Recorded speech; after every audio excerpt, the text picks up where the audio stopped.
মা, ঘরে কিছু খাবার নেই নাকি? কালকে যে বাসি খাবারগুলো ছিল সেগুলো কোথায় গেল? আর বলিস না মা, আজকে সকালে উঠে দেখি একটা বিড়াল বাচ্চা খাবারগুলো সব মুখে দিয়ে দিয়েছে। আমি আবার ছানাগুলোকে দিয়ে এলাম। ভালোই করেছো। ঠিক আছে, তুমি ঝাড়ু দাও, আমি একটু বাইরে থেকে ঘুরে আসি। তোর খুব খিদে পেয়েছে না রে মা? না না, আমি এমনি তোমাকে জিজ্ঞাসা করলাম। আমি এক গ্লাস জল খেয়ে নিচ্ছি, তোমার কোনো চিন্তা নেই। তোর বাবা মারা যাওয়ার পর থেকে আমরা যেন কোনো কাজটাই ঠিকমতো করতে পারি না। খাওয়া পড়া তো দূর, তোকে ভালো মতো মানুষও করতে পারলাম না। তোর পড়াশোনাটাও আমি চালাতে পারলাম না। বাদ দাও না মা, ওসব কথা চিন্তা করে তুমি দুঃখ পেও না। সবার ভাগ্য সবসময় একরকম থাকে না মা। হয়তো আমাদের ভাগ্যে এটাই লেখা ছিল। জানি না আমাদের দুঃখের দিন কবে শেষ হবে। আমরা গরিব বলে আমাদের সাথে কেউ সম্পর্ক রাখে না। আমাদের আত্মীয় পরিজন যারা একসময় আমাদের ঘরে আসতো তোর বাবার টাকা পয়সা দেখে, এখন তারা আতিথেয়তা পাবে না বলে আর কেউ আমাদের বাড়িতে আসে না। যত না আসবে ততই ভালো। আমরা নিজেদের মতো থাকবো, নিজেদের মতো খাবো। ওরা এসে শুধু শুধু হাজার রকম প্রশ্ন করে আমাদেরকে বিরক্ত করে তুলবে। ঠিকই বলেছিস মা। শোন না, তুই একবার বাজারের দিকে গিয়ে দেখ না, যদি কিছু ধারের জিনিস পাস। ঠিক আছে মা, আমি গিয়ে দেখছি কিছু পাই কিনা। তুমি দুটো ভাত ফুটিয়ে রেখো, আমি এসে না হয় আলু সিদ্ধ দিয়ে খাবো।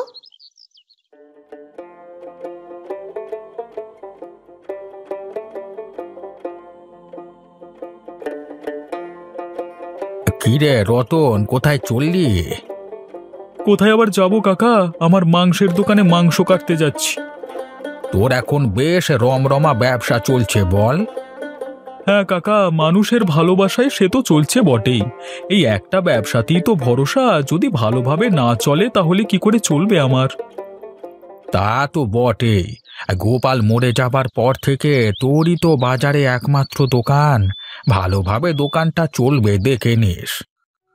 হ্যাঁ কাকা, খুবই দুঃখের বিষয়। কি থেকে যে কি হয়ে গেল, হঠাৎ মাংস কাটতে কাটতে বুকে যন্ত্রণা, তারপর কিছুক্ষণের মধ্যেই আহারে, সত্যি আমার খুব কষ্ট হয়। আচ্ছা, ওদের পরিবারের ওর মেয়ে আর বউ কেমন আছে বল দেখি। খেতে পায় তো নাকি? এ আবার তুমি কি প্রশ্ন করছো? হ্যাঁ, খেতে পাবে না কেন? ওরা ওদের নিজেদের মতো করে নিজেদের পরিবার চালাচ্ছে। দেখলে আমার হাসিও পায়। ওদের অবস্থা দেখে তোমার হাসি পায়? তুমি এ কি বলছো কাকা? তোমার কি বুড়ো বয়সে ভীমরতি ধরে গেছে নাকি? ওরে, ভীমরতি ধরবে কেন, তোর মনে নেই? একবার আমি গোপাল বেঁচে থাকতে তার কাছ থেকে ধারে মাংস কিনতে গেছিলাম, কিন্তু সে আমাকে মাংস না দিয়ে তাড়িয়ে দিয়েছিল। সে আমি বলিনি, গোপাল তো তোমাকে তাড়িয়ে দেয়নি, ভালোভাবেই বলেছিল। আর তাছাড়া তুমি তো প্রত্যেক দিন ধারে মাংস আনতে তার বেলায়। তুইও দেখছি খুব বেশি উড়ছিস। যা যা, তোর সাথে আর কথা বলতে ভালো লাগছে না, তুই এখান থেকে যা।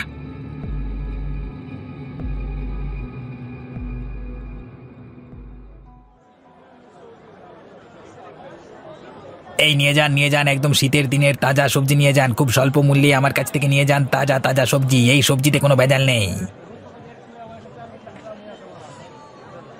কি ব্যাপার শ্রিয়া, সকালবেলায় তোর এই দুঃখী দুঃখী মুখটা আমাকে দেখাতে নিয়ে চলে এলি কেন? কাজ পাসনি নাকি? কাকা, তোমার কাছে একটা অনুরোধ ছিল, আমার অনুরোধটা রাখবে? পয়সা ছাড়া আমি তোকে কোনো সবজি দিতে পারবো না, তুই যাই বলিস না কেন। কাকা, তুমি তো আমাদের অবস্থাটা বোঝো। অন্তত কিছু সবজি যদি দিতে পারতে, আমরা টাকাটা আস্তে আস্তে মিটিয়ে দেব। আমরা তো আর প্রতিদিন তোমার কাছ থেকে সবজি নিচ্ছি না। ওটাই তো হচ্ছে ভয়। তোদের মা মেয়ের যা অবস্থা, তোরা কোন দিন এখান থেকে ফুরুত করে পালিয়ে যাবি, তখন আমি কি করব? বসে বসে পয়সা তো পাবো না। তুমি এরকম ভাবছো কেন কাকা? আমরা এখান থেকে কোথায় যাব? আমাদের কোথায় আর যাবার জায়গা আছে বলো তো কাকা? শ্রেয়া, সকালবেলায় নাকা নাকা কথা শোনাস না। আমি তোকে সবজি দিতে পারবো না, তুই যেন কিছু মনে করিস না। একটু দয়া করো কাকা। আরে সরিয়া সরিয়া, আমার খরিদ্দার আসছে, এখানে সরিয়া দেখি।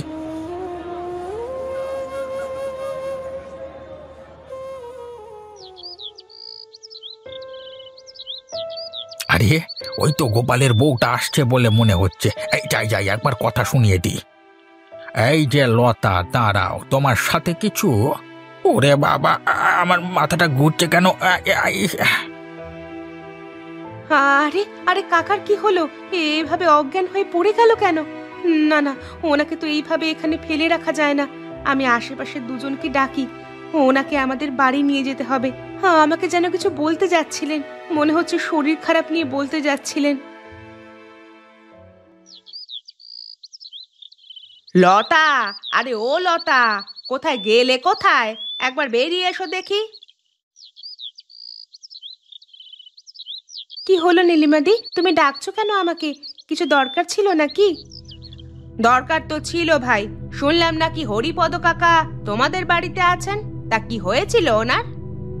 বয়স হয়েছে তো, তাই মনে হয় শরীরটা একটু খারাপ। আমি যখন জল আনতে যাচ্ছিলাম তখন আমার সঙ্গে কথা বলতে এলেন, তারপরে মাথা ঘুরে পড়ে গেলেন। কি অবস্থা, কি অবস্থা! এখনকার সময় মানুষের যে কখন কি হয় বলা যায় না। তুমি তোমার স্বামীকেই দেখো না, বেচারা। আবার ওসব কথা কেন তুলছো দিদি? হরিপদ কাকা সুস্থ হয়ে যাক, সেটাই আমি চাই। তাই জন্যই দুজন লোক ডেকে আমি ওনাকে আমাদের বাড়িতে এনেছি। হ্যাঁ হ্যাঁ, সেটা তো আমিও চাই। তুমি কি বলতে চাইছো? আমি কি চাই না নাকি যে হরিপদ কাকা সুস্থ হয়ে যাক? আমি কি সেই কথা বললাম? ঝগড়া করো না তো ভাই। আচ্ছা, তুমি কি হরিপদ কাকার সেবা করবে? ওর কাছের লোক তো কেউ নেই। একজন মেয়ে, সেও তো পাত্তা দেয় না। বিয়ে হয়ে কবে গেছে, বাবার খোঁজ নেওয়ারও দরকার নেই। আমি করি, আমার তো মা মেয়ের সংসার, দুজনে মিলে ঠিক সামলে নিতে পারবো। আমি সেই কথাই বলতে এসেছিলাম গো। আসলে আমারও হাতে তেমন সময় নেই, একেই ঘর সংসার নিয়ে জ্বলে যাচ্ছি। তাই জন্যই আর কি বলছিলাম, ভুলেও যেন আমার ঘরে আবার পাঠিয়ে দিও না। আমি তবে এলাম, কেমন?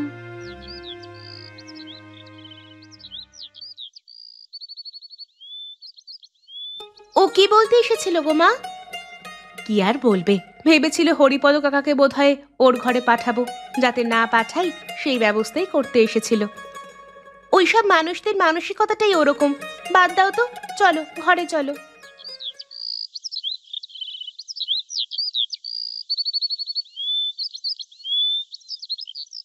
কই গোপাল, কোথায় গেলে বাবা? তোমাদের ঘরে অতিথি এলো যে।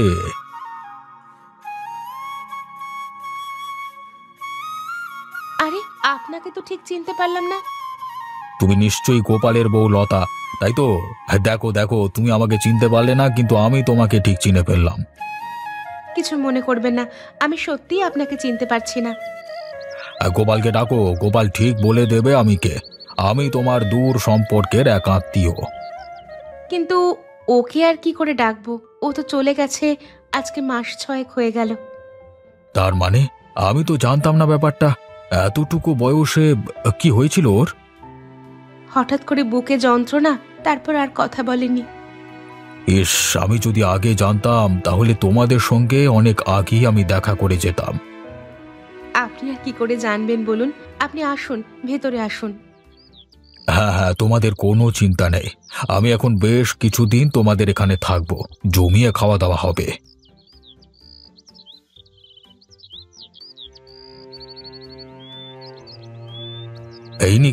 ইনিও অসুস্থ মনে হচ্ছে।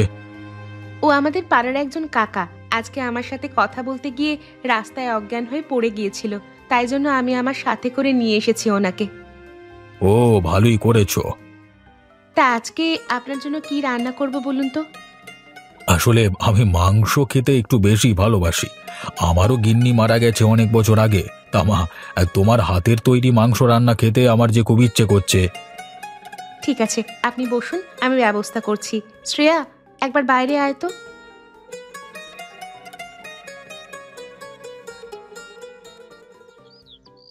মা, তুমি তো ওকে বলে দিলে মাংস রান্নার কথা, কিন্তু মাংস কিনবার মতো আমাদের কাছে টাকা কোথায়? এখন এসব কথা বলিস না, উনি শুনতে পেলে অসুবিধা আছে। উনি আমাদের অতিথি। তুই এক কাজ কর, তুই বরং একবার বাজারে গিয়ে রতন কাকাকে বলে কিছু ধারে মাংস কিনে আন। কিন্তু ধারে কি মাংস দেবে? নগেন কাকা সকালে যেমন করলো তেমন করবে না তো আবার? তো রতন কাকা অমন নয় রে, তুই একবার ঝট করে গিয়ে মাংস নিয়ে চলে আয়।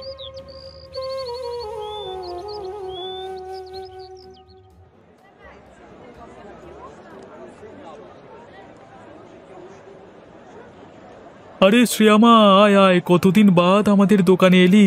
তা বল মা, মাংস নিবি নাকি? কাকা, বাড়িতে না হঠাৎ করে অতিথি চলে এসেছে। বলিস কি রে, তোদের বাড়িতে অতিথি এসেছে? শুনেও আনন্দ। অবশেষে তাহলে তোদের কথা মনে পড়লো কারোর? এমন অতিথি বাবা যে চলে গেছে সেটা এইমাত্র এসে শুনলো। বুঝতে পারছিস তোদের কত খবর রাখে। সেটাই দেখছি কাকা, কিছুই জানে না। তো এখন এদিকে হয়ে গেছে সমস্যা। অতিথি এসেই মায়ের হাতের মাংস ভাত খেতে চেয়েছে। এখন আমরা না তো আর করতে পারি না, কিন্তু এইদিকে হাতে টাকা পয়সা তেমন নেই। বুঝেছি বুঝেছি, তুই আমার কাছ থেকে ধারে কিছু মাংস নিয়ে যাবি, তাই তো? মানে তোমার কিছু অসুবিধা হবে কাকা? এই নে, নিয়ে যা নিয়ে যা, তোকে আমি মাংস দিয়ে দিচ্ছি, তুই মাংস নিয়ে যা। তোমাকে অসংখ্য ধন্যবাদ কাকা। সকালবেলায় নগেন কাকা আমাকে সবজি দেয়নি, তাই জন্য খুব ভয়ে ছিলাম যে তুমি কি বলবে। সবাই কি আর সমান হয় রে পাগলি? নে নে, তুই নিয়ে যা। সে কি, আমি একা খাবো নাকি? তোমরাও আমার সাথে বসে পড়ো। না না, আগে আপনি খান, তারপর না হয় আমরা খাচ্ছি। বেশ বেশ, আমার আর তর সইছে না। যা সুন্দর মাংসের গন্ধ উঠেছে, আশা করছি খেতেও খুব সুন্দর হবে। খেয়ে দেখি একবার কেমন। সেই স্বাদ! সত্যি লতা, তোমার হাতের রান্নার যেমন স্বাদ তেমনই তোমাদের মনোভাব। আমার খুব ভালো লেগেছে তোমাদের আদর, যত্ন এবং আপ্যায়ন। আপনি খেয়ে নিন, পরে কথা বলবেন। গরম জিনিসটা ঠান্ডা হয়ে গেলে খেতে ভালো লাগবে না। হ্যাঁ হ্যাঁ, ঠিকই বলেছ, আমি খেয়ে নিচ্ছি তাড়াতাড়ি। সত্যি কথা বলতে, আমি তোমাদের পরীক্ষা নিচ্ছিলাম। অনেক পরিবার হয় যারা অতিথিকে দেখলে নাক সিটকায়, কিন্তু তোমাদের আর্থিক অবস্থা এত দুর্বল হওয়ার সত্ত্বেও তোমরা আমাকে আপ্যায়ন করবার জন্য কোনো রকম দ্বিধাবোধ করনি। আমরা ওরকম নই, আমাদের ঘরে অতিথি এলে আমরা খুব খুশি হই। সে আমি দেখেই বুঝেছি। তোমরা যখন আমাকে এত আপ্যায়ন করলে, তখন আমারও তো পিছিয়ে থাকলে হবে না। আমিও চাই তোমাদেরকে কিছু উপহার দিতে। আমাদের কিছু উপহার লাগবে না। তুমি চুপ করো তো। কালকে সকালে তোমাদের জন্য একটা উপহার নিয়ে আসবো। সেই উপহার নিতে হবে কিন্তু তোমাদের, আর তার সাথে আমি যেটা বলবো সেটা কিন্তু করতে হবে। ঠিক আছে, আপনি যা বলবেন তাই হবে। আমি আপনার কথার অবাধ্য হব না। আপনি আমার পিতার সম।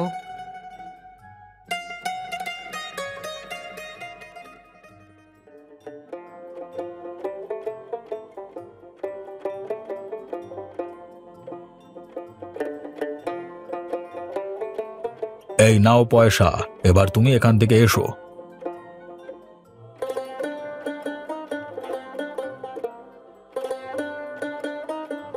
এ কি গো মা, উনি কি নিয়ে এসেছেন? সেটাই তো দেখছি, ভ্যান নিয়ে এসেছেন কেন উনি? এই যে লতা, তোমাদের জন্য এই উপহারটা আমার তরফ থেকে। কিন্তু আমরা ভ্যান নিয়ে কি করব? ভ্যান তো আমরা চালাতে জানি না। আরে, তোমাদের ভ্যান চালাতে জানতে হবে না। তোমরা ভ্যান ঠেলে নিয়ে বাজারে বসতে পারবে তো? সেটা পারবো, কিন্তু আমি কিছুই বুঝতে পারছি না এখনো। তোমার হাতের রান্না যা সুন্দর, তুমি ঘর থেকে রান্না বান্না করে নিয়ে গিয়ে ভ্যানে করে বাজারে নিয়ে বসবে।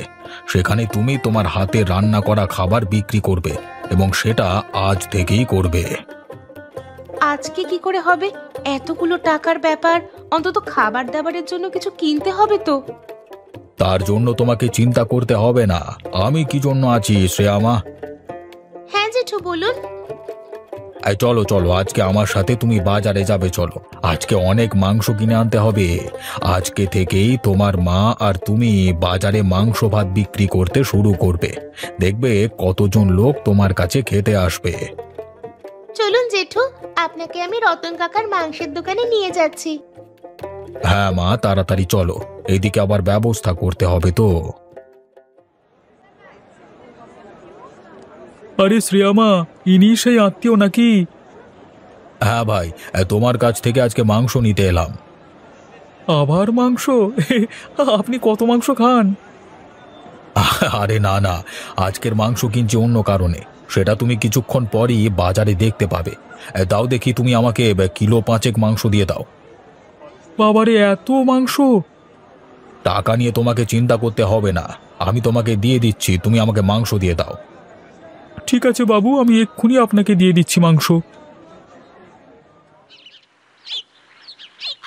কি ব্যাপার গো লতা, ঘরের সামনে নতুন ভ্যান কোথা থেকে এলো?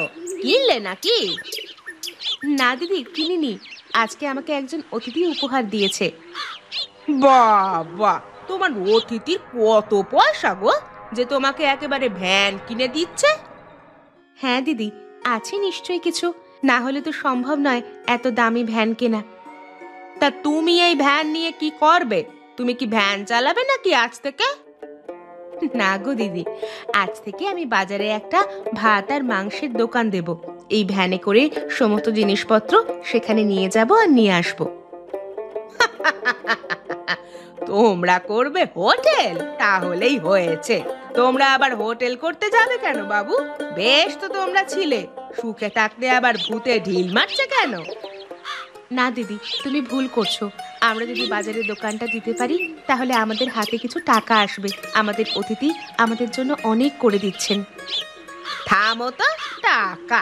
খুব টাকার লোভ হয়েছে না তোর? এত লোভ ভালো নয় বাপু। লোভের কি আছে? বেঁচে থাকতে গেলে টাকার প্রয়োজন, আর সেই প্রয়োজন আমরা মা আর মেয়ে দুজনে মিলে বুঝেছি। নাটক চত্ব সব। খবরদার, মেয়ে মানুষ হয়ে বাজারে অত লোকের সামনে দোকান দিবি তো তোকে দেখে নেব।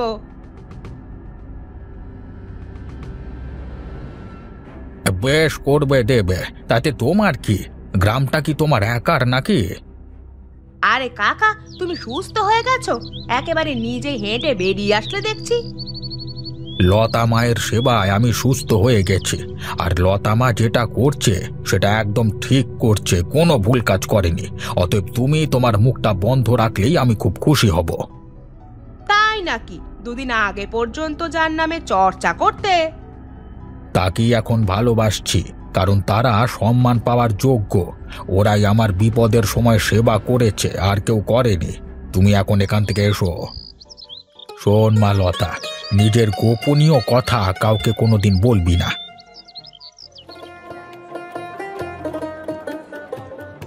আসুন আসুন, খেয়ে যান খেয়ে যান। একদম গরম গরম ভাত আর মাংস খেয়ে দে পেট ভরিয়ে নিজের কাজ করুন। মাত্র 35 টাকা প্লেট। ওরে সাবাস, একদম দারুণ চমক দিয়ে দিয়েছো গো। আমাদের বাজারে এই জিনিসটার খুব অভাব ছিল, তোমরা সেই অভাব একদম পূরণ করে দিয়েছো। তাই ভ্যানটা কবে কিনলে তোমরা? এই ভ্যানটা আমার নতুন জেঠু আমাদেরকে কিনে দিয়েছে। তাই নাকি? তাহলে তোমার নতুন জেঠু খুব ভালো বলতে হবে, তোমার জন্য কত চিন্তা করে। হ্যাঁ, সে তো বটেই। তা কাকা, তুমি কি মাংস ভাত খাবে? এখন খাবো না, আমার ওদিকে কাজ আছে, দোকানে দুজন কাস্টমার দাঁড়িয়ে আছে, তাদেরকে আমি মাংস দিয়ে আসি, তারপর না হয় খাচ্ছি, কেমন?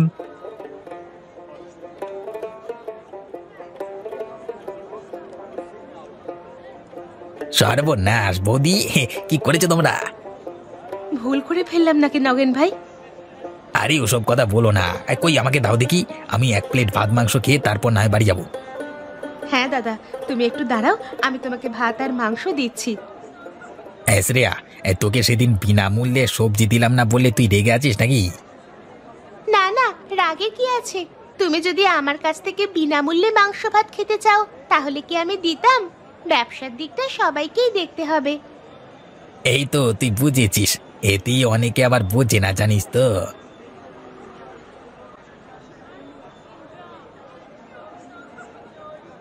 এই তো প্রথম দিনই অনেক লোকজন দেখতে পাচ্ছি। এইভাবেই তোমাদের দোকানটাকে এগিয়ে নিয়ে যেতে হবে, থেমে গেলে চলবে না।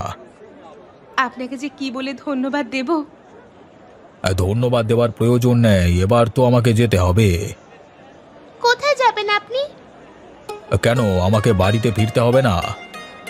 আর কিছুদিন থেকে যান না, তাহলে আমাদের খুব আনন্দ হবে। আর কিছুদিন থাকলে যে হবে না, আমি আবার পরে আসব। তোমরা বরং এখানে বিক্রি করো। হ্যাঁ, আবার একদিন লতার হাতে মাংস ভাত খেতে আসবো। আমি চললাম তাহলে, তোমরা ভালো থেকো।